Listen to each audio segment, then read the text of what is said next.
Today I am planning to explain English sentence structure.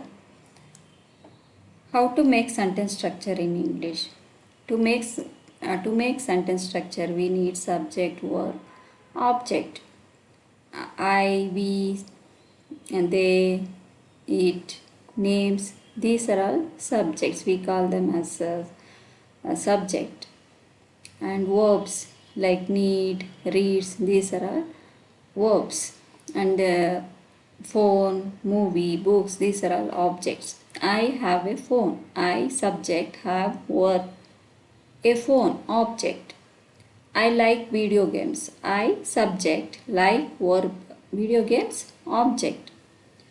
We watch the movie. We, subject, watch, verb, the movie. So verb follows by subject, and object comes at the end after verb. This verbs describe about the subject, what subject is doing. That action we call it as verb. Sarah reads books. What is books? Mike writes emails. They need some information. I am updating the website. So verbs tells what subject is doing. They are taking a test. They are. They, Peter, I. These are all subjects. Green color.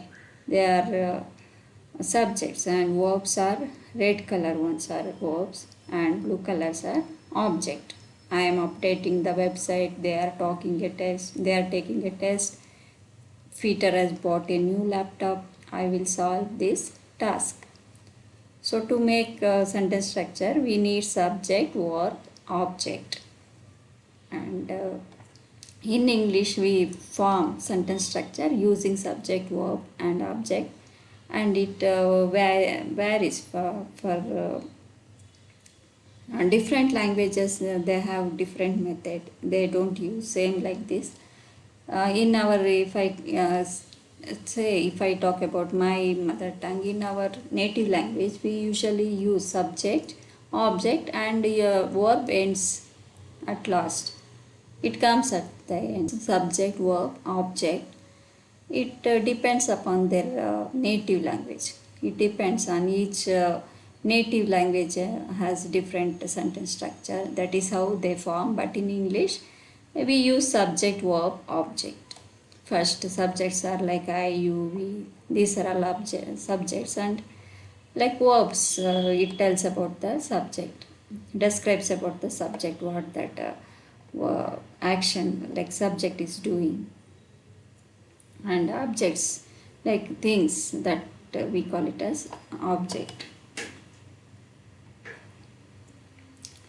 I hope you understand this sentence structure.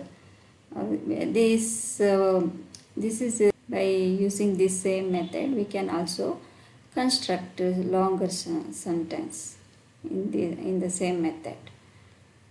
Using this method we can also form a longer sentence.